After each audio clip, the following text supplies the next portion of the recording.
Hey baby, hey baby, hey baby, hey baby. Hey baby, hey baby, hey baby, hey baby. Hi, baby Megamind. I am just so upset. I was hit by a car. I saw a rat in the kitchen. Turns out it was one of my co-workers. And I just say, apa kabar? And he's like, what? And I'm like, apa kabar? Selamat pagi, apa kabar? I had the dog. I don't know what the dog is. I know what your dad is, but I'm not going to tell you about that. I am so upset. If you don't come over right now, I might hurt somebody else. I'm going to kill the Tamagotchi. The brick is quite transphobic. I'm a transvestite, not a cheap drag queen. Full blown out domestic. The police were called. Someone thought that a dog was being abused. It was just me screaming. Domestic? Ew! A dirty old pre-transition pic of me. No matter how many times I try and get that one removed. I think the live organisms from the kombucha are having a wild one with the mimosa I just drank. My stomach is having a frat party. Lady Gaga, eat your heart out. Revolting. Tipped up TV from the tantrum. Jemima G stole Swiss fish. He said the keys are beneath a rock in Turak. For me, it was just so casual to have an influx of old men messaging me on Snapchat.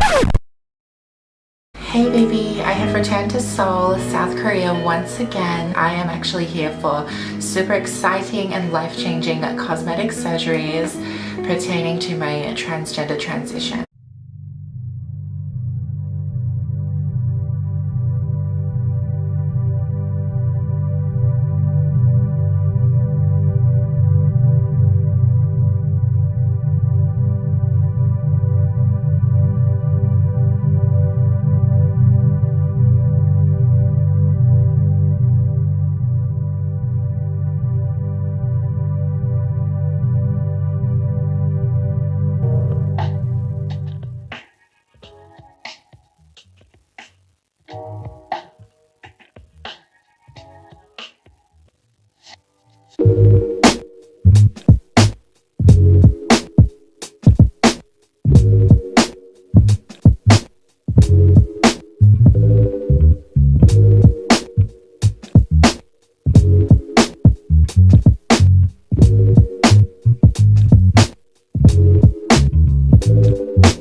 She can. Oh, look at the jump. Look at that perfectly triangular.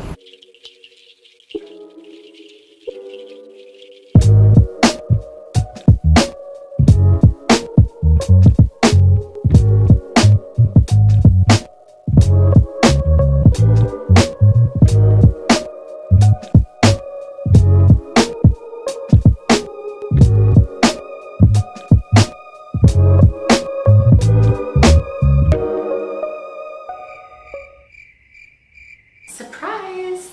Hey baby, I have not passed away from a post-operative infection like some of you have been sharing. I've just been taking time away from the internet to really heal after a very eventful few months, so thank you for respecting that. Now I'm back for this video. I'm not back, but I'm back to let you know that I'm still alive. I don't know, I'm really enjoying sitting in front of this ring light. I'm making this video to answer your most asked questions.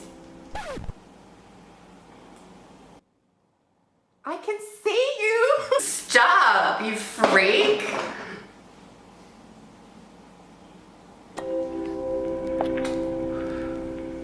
I'm making this video to answer your most asked questions in relation to my facial feminization surgeries at ID Hospital in Seoul. I was traveling with my chosen medical tourism agency, Docfinderkorea. So I'll be answering all of these questions on my Nintendo DS. First question, what? Now someone's having a shower above me. This video is just not supposed to happen. How can you even see me? I swear these windows are tinted. Oh, and she's coming out to have a look too. Okay, this house is like a clown car. So many people. What the WTF did you do to your face? Well, I had 4 procedures with 3 surgeons under the one operation at ID Hospital. So I would say I've done a fair bit of what WTF to my face. It's changed quite a bit, but overall I would say I still look like the same person and the integrity of my previous features are still very much present. just much more softer, starting with my feline jaw contouring, whereby my jaw and chin were shaven down to be softer, lighter, and more feminine overall, opposed to my previous jawline, which resembled a dustpan. My rhinoplasty with Dr. Cheong Bang.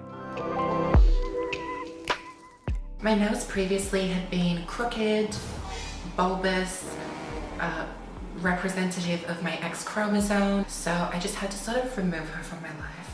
She was holding me back from my goals and ambition. She was like a witch.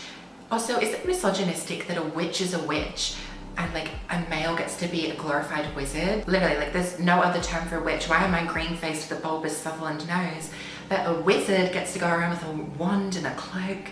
I have an issue with that. I don't even want to know the terminology for a transgender witch because I'm sure it's out there.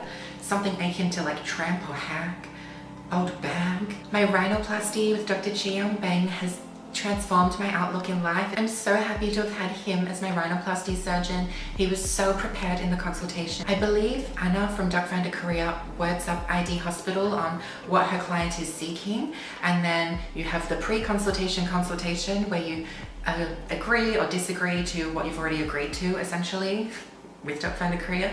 And then the doctors come in one at a time, already totally planned and ready to go ahead with the consultation. Anyway, so Dr. Cheong Bang already had my Sutherland nose drawn out on his iPad, so ugly. And then he had my future nose. And I was looking over like, yeah, I want that one. Give me that one. Dr. Cheong Bang in my consultation suggested that I shorten my nose because it was quite long. It was like having a leap of faith into my mouth. She just wanted to escape. I shared my concern that if I were to shorten my nose, would my nostrils be visible? Because after my 6 years of night clubbing, I'm telling you, it's like a decaying carcass up there. I just don't want people seeing what's going on. And this was all translated through a middle woman back to Cheong Bang, and he said, don't worry, that won't be the case. So I put my trust in his hands, and of course, I've come away with the cutest little nose. It is, oh my god, the side profile. Hi there, can you, is this cute? If only Dr. Cheong Bang could work on my mat arm. What other surgeries did I have? Oh, I had my forehead reduction. It reduced my forehead, I guess. I don't really know. You can't tell the result right now currently because I'm wearing a wig. My forehead had previously been quite long. Okay, it was huge.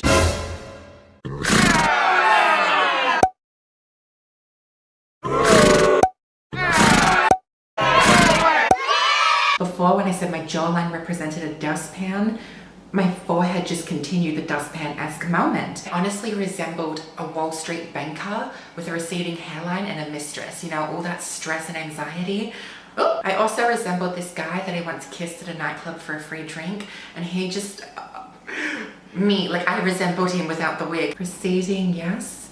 Wall Street banker, sort of. I mean, I'm not sure if investing in Bitcoin and making it big really constitutes something so glamorous. Bitcoin investors usually walk around the house all day in pajamas, whereas like a Wall Street banker, suit and tie, I don't know, it's kind of more attractive. I think my forehead was what caused the most dysphoric feelings for me in terms of how I felt from within, represented on the outside. Like, it's, oh, I look at old photos and I just feel sick looking at it. Oh, my forehead is so huge. It makes me so miserable every time I look in the viewfinder. In my consultation, the doctor suggested my forehead wasn't necessarily so long. I looked at him like he was crazy. But apparently in Korea, there's a beauty standard whereby a longer forehead is more admirable. But it's just not for me. Like, I know how I feel about my own face. And so I tried to get him to lower it more and more. I was like, I just want the shortest forehead possible, but he told me it would look really weird. Thankfully, I've come out of the operation and I'm so glad that we focused on just rounding out the edges on the side, because if we had have lowered it from here more, I probably would have looked a little bit crazy. Always trust your surgeons because they're the ones that have studied it. They have the experience. Oh, I'm good, thank you. How are you? Have you got money? I love your voice, it is the cutest thing. The final procedure I had was fat grafting, whereby fat was removed from a donor part of my body and injected into my face. It was probably I'll be honest with you guys, I got a little bit trigger happy with the procedures and I just threw the fat grafting in the mix. I didn't really know much about it when I decided to go forth with it, but it has actually turned out to be one of my favorite procedures. It's made my face look so plump and so cute. I really struggle to gain weight to my face. When I do gain weight to my face, it's usually post-depressive episode and it's just not in the right places. Dr. Kyeomin Lee Magical Hands has really molded everything into place. I've had it injected into my chin, my cheeks, my under eyes specifically, and my forehead to give it a super curved appearance. Like from front on, you'd probably say I'm hot, but from the side, I look adorable. Why did you choose Korea over somewhere in the West? I chose Korea because I love the result of their surgical procedures. Worldwide, we all follow beauty standards in our society, and that is reflected in the outcomes of our surgical procedures. Particular clinics in Seoul are the most advanced and best in the world for jaw contouring procedures, which was a must considering it was something I definitely wanted to do. Women walk out of clinics in Seoul looking like literal dolls. It's so adorable, so gorgeous, and I think the most feminine surgical procedures there are, opposed to places in the West whereby integrity of your facial features are more so favored. I've known of surgeons in the West to literally keep a nose crooked just so it doesn't look like you've had a rhinoplasty.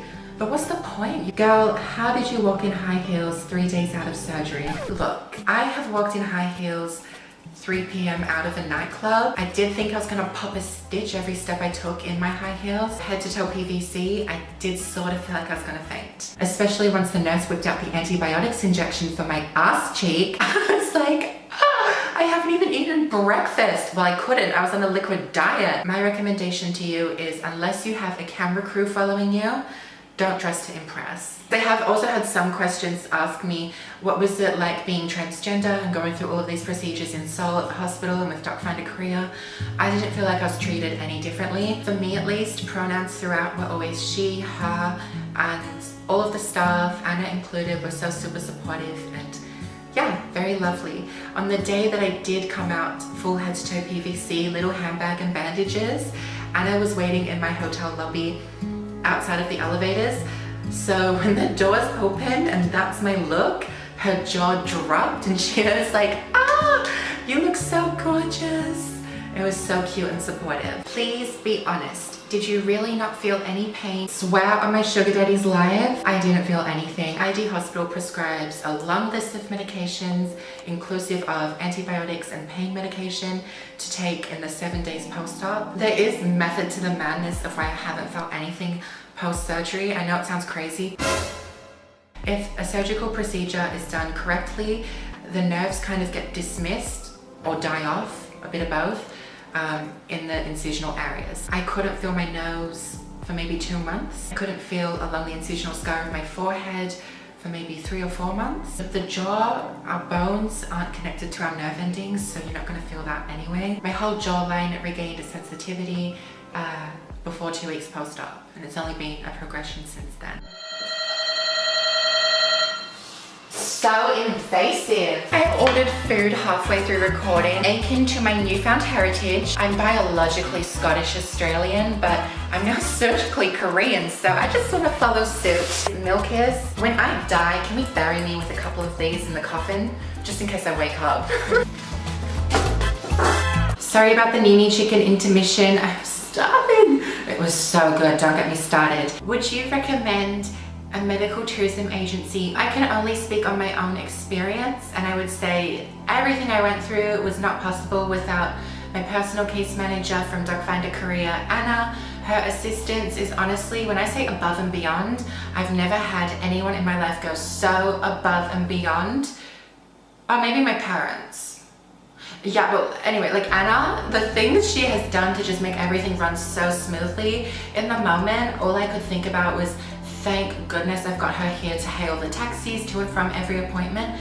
But Docfinderkorea's services go so far beyond any of that. Right from the moment I contacted Docfinderkorea, I was speaking with Anna. She talked to different clinics and hospitals to find me the best choice and also gave me choice. I was expecting her to maybe reply with one place, and say this is where you should go. I was honestly hoping for ID. I didn't really know how it worked. I was like, please be ID, please be. And I got this long list of places and I'm like, Anna, what is going on? She did outline that considering what I wanted was FFS, ID Hospital could provide the most experienced and educated doctors in the field of the procedures I wanted, all in one operation. Oh, and then she also talked about like the health benefits of going to ID, because opposed to clinics in Seoul, it is a standout alone, just being a hospital. When you go to a smaller clinic, it might just be a one surgeon practice, which already outrules me going there anyway. Good communication with your doctor is key in every surgical procedure.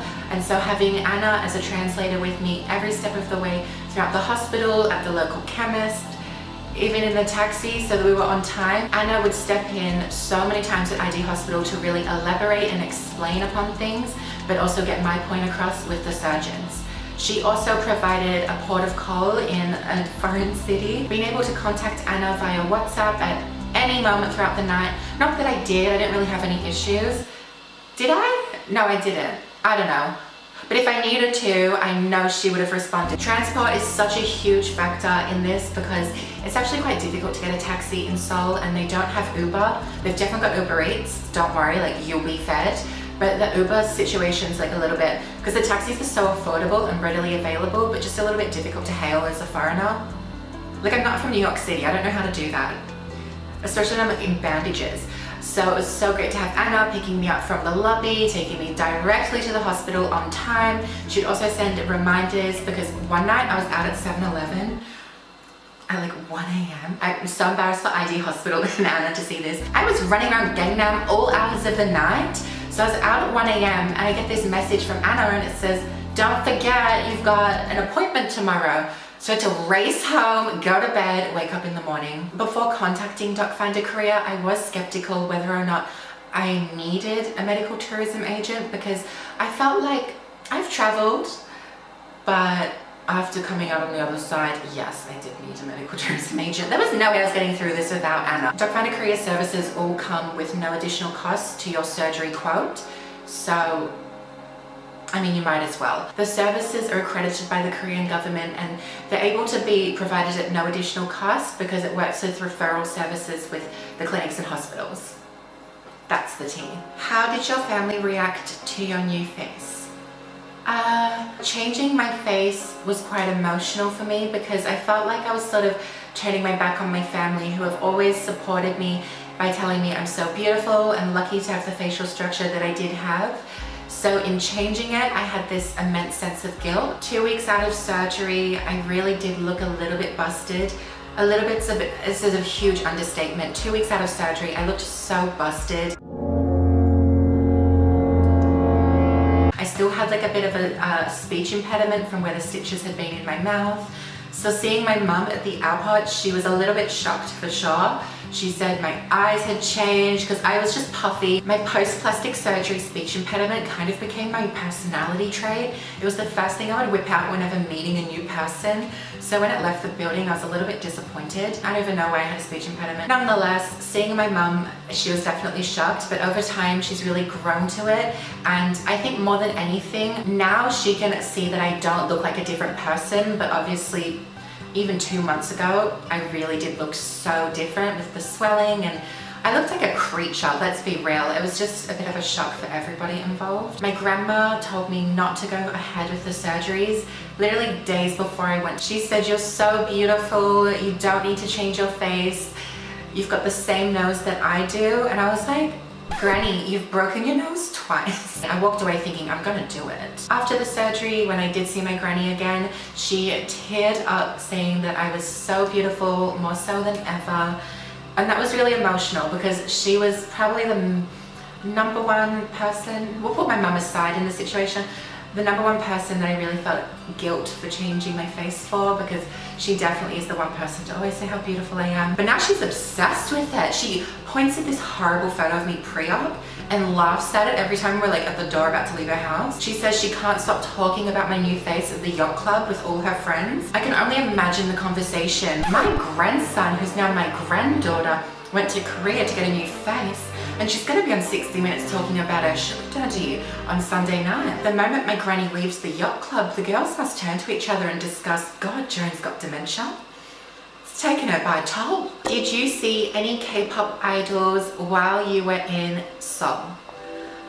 That is the cutest question. That is so cute. No, well, yes, obviously they're literally plastered everywhere, but no. The moment you enter Incheon Airport, there's like BTS. Okay, what really weirds me out is when people talk about like old K-pop groups, and I'm like, oh honey, no, they're not present. They're all in the army now. 17, oh my gosh, okay, 17 is quite popular. I love their song Home. That's the song that kind of got me through all of the operations. Where was this going? Late at night in Gangnam, you apparently can run into aspiring idol groups. I don't know, I kind of don't believe it, even though I think we did run into a few. The only people on the streets on a weeknight in Gangnam are those recovering from plastic surgery and also aspiring idols, I guess. Because there would be these groups of decked out, like Balenciaga head to toe children. They were so young, but like pink and purple and blue hair, so tired. I mean, I looked a bit busted and tired and recovering from surgery, but they looked more tired. And apparently they just practice, sing, dance all day, and that 1 hour period at 12 a.m. is their only free time before they go back to work. Allegedly. I don't know. Korea is so strange like that, because I also saw, you know, Hello My 20s, whenever the girl with the orange hair that used to be in a girl group, whenever she had issues with her like 3 different boyfriends, she'd be screaming on the street and the boyfriend would just keep walking ahead and she'd like be hitting him and everyone keeps walking and the boyfriend doesn't pay her any mind. That literally happened on the street. This girl was just screaming and screaming and I was like, have I done something? And then she just whooshes past me and I'm like, careful, I've had plastic surgery. I didn't say that, but it was in my mind. I was like, she's like screaming as she runs and then she's like hitting this guy and I'm like, and then I sort of thought, oh, this is like the full-on Korean experience. I'm literally in a K-drama right now. I'm looking around for the JTBC camera crew, like where are they? Am I gonna be in the back of this? But apparently that's something that actually happens. Because I saw it another time. And I also saw so many people that, you know, had the rhinoplasty and that, because everyone says when you travel to Seoul, you'll run into a lot of people busted face like I had. But I think because I had it as well, I wasn't as like impressed. I was just fulfilling other tourists' fantasies of the Seoul experience. Long answer to such a simple question. I saw lots of memorabilia, I heard lots of BTS, and I may have seen aspiring K-pop idols. They just happened to be like 14. Honestly, could have been Tomorrow X Today or whatever it's called, X Tuesday. I love the song Crown. And Summer. The only idol I saw were my surgeons and